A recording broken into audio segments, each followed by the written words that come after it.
সরকারি চাকরিজীবীদের জন্য সুখবর আসছে, তবে পুরোটা নয়, ধাপে ধাপে। শেষ মুহূর্তে পরিকল্পনা বদলে সরকার এখন ৩ ধাপ নয় ২ ধাপেই নতুন বেতন কাঠামো বাস্তবায়নের পথে হাঁটছে। এতে আগামী ১ জুলাই থেকেই নতুন মূল বেতন কার্যকর হতে পারে। কিন্তু নতুন ভাতার জন্য অপেক্ষা করতে হবে আরও ১ বছর। ধাপে ধাপে বেতন বাড়ানোর আশ্বাস পাওয়া গিয়েছিল অনেক আগেই, তবে শেষ মুহূর্তে পরিকল্পনায় কিছুটা বদল আনল সরকার। ৩ ধাপে নয়, বরং ২ ধাপে বাড়ানো হবে সরকারি চাকরিজীবীদের বেতন। তাই নতুন অর্থবছর শুরুর আগে একে সুখবর বললেও সম্ভবত ভুল হবে না। সম্প্রতি দৈনিক প্রথম আলোর প্রতিবেদনে উঠে এসেছে এই তথ্য। অর্থ বিভাগ সূত্রে উল্লেখ করা হয়, শুরুতে বাস্তবায়ন কমিটি ৩ ধাপে পে স্কেল কার্যকরের সুপারিশ করেছিল। নতুন মূল বেতনের অর্ধেক, পরের বছরে বাকি অর্ধেক এবং ২০২৮-২৯ অর্থবছর থেকে নতুন ভাতা চালুর প্রস্তাব ছিল। কিন্তু হিসাব নিকাশে দেখা যায় এতে তৈরি হচ্ছে বড় ধরনের জটিলতা।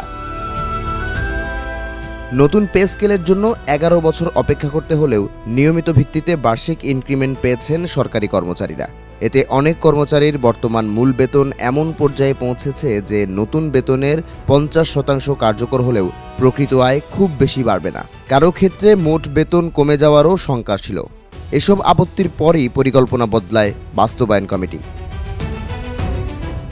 নতুন প্রস্তাব অনুযায়ী আগামী ১ জুলাই থেকেই নতুন মূল বেতন কার্যকর হবে, আর নতুন ভাতা চালু হবে ২০২৭-২৮ অর্থবছরের শুরুতে। একই সঙ্গে নবম বেতন কমিশনের সুপারিশ অনুযায়ী বেতন বৃদ্ধির হারও কিছুটা কমিয়ে আনার চিন্তা করছে সরকার। নবম বেতন কমিশন সর্বনিম্ন মূল বেতন ২০,০০০ এবং সর্বোচ্চ ১,৬০,০০০ টাকা করার সুপারিশ করেছে। তবে পুরো সুপারিশ বাস্তবায়নে বছরে অতিরিক্ত প্রায় ১,০৬,০০০ কোটি টাকা প্রয়োজন হবে।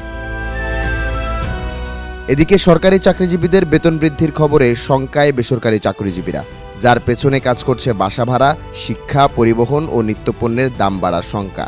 এতে করে মুখোমুখি অবস্থানে চলে এসেছে দুই ক্ষেত্রের কর্মীরা। যদিও অর্থনীতিবিদরা বলছেন সরকারি কর্মচারীদের বেতন সমন্বয় সময়ের দাবি, বেতনের সঙ্গে ভাড়া কিংবা পণ্যের মূল্য বাড়ার কোনো সরাসরি অর্থনৈতিক সম্পর্ক নেই। এমনকি একটি শ্রেণীর আয় বাড়া মানেই পুরো সমাজের ক্রয় ক্ষমতা বৃদ্ধি নয়। তাই অসাধুদের রোধে কাজ করতে হবে সরকারকে।